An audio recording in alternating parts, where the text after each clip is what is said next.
Hello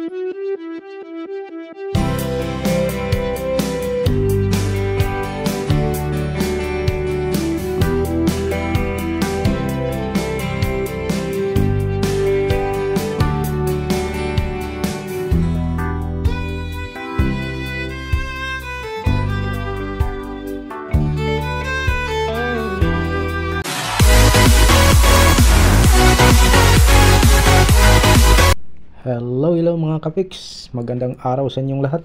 Nandito na naman tayo sa ating panibagong video at panibago na namang isi-share ko sa inyo. Sa ngayon ay mag-i-install tayo ng hot and cold shower. Ito yung mga part nya, nakasit na to, may ano na siya. Ito telephone tube, yung shower tube. Ito ikakabit muna natin yung nipple nya. Ito 2 piraso yan kasi sa hot and cold yan. Kailangan natin i-connect yung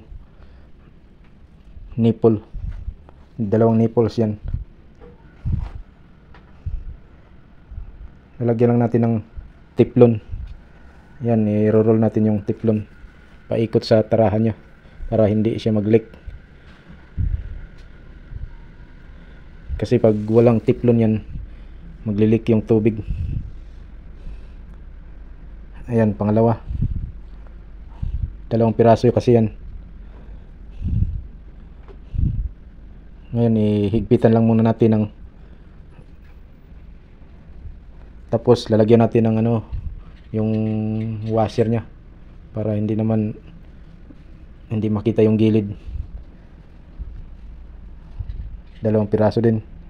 Ngayon pwede natin ilagay yung yung shower valve, hot and cold.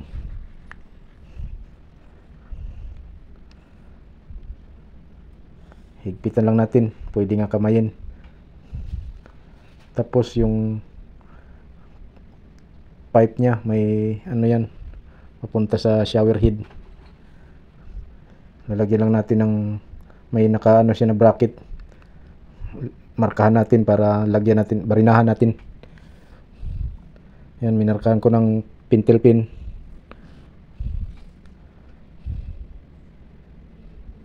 Saka babarinahan natin para lagyan natin ng tox para makapag-screw tayo.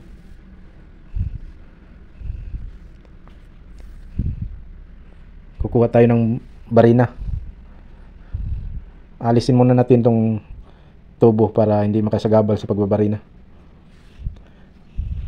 Ayan, ang unang barina natin yung gagamitin natin na drill bit, yung flat bit yan, yung para sa ceramic, para hindi mabasag yung tiles.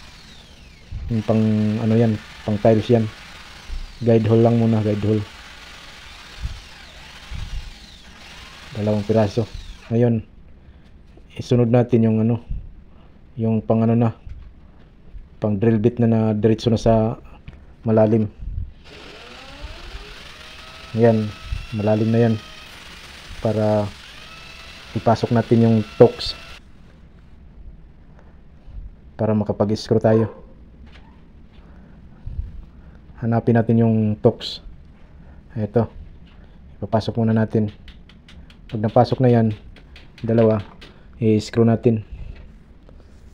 Ikakabit natin tong tubo.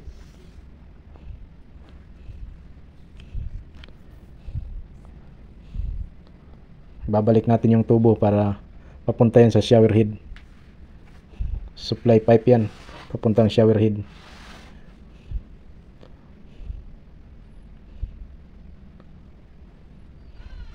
Tapos i-screw natin yung bracket para matibay siya.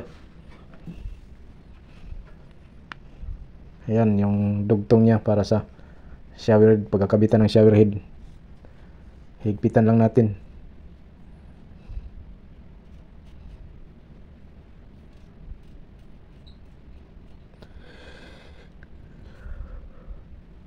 Ayan, mahigpit na yan.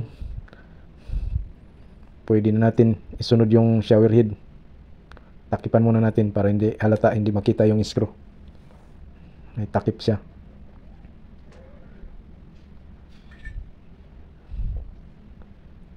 Nice. Ilagay na natin yung shower head.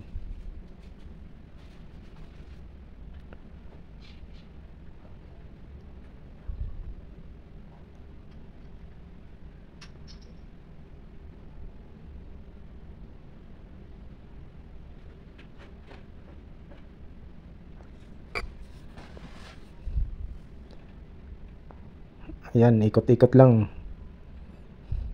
Ayan, ayan. Sunod natin yung telephone shower. Ito may telephone shower tube nya.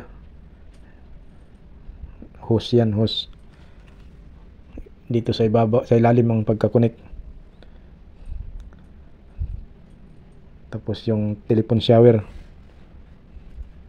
Ayan. Pwede ka na tumawag dyan. May telephone na. Pero tubig ang lalabas niyan, hindi busis. Ayan, nakasit na. Ganyan lang muna mga ka-fix. Saka na natin ilalagay ulit yung shower heater nya. Nandito yan. Diyan natin isasaksak sa ibabaw. May plug na yan. Kaya hanggang dito na lang muna. Maraming salamat. Bye bye.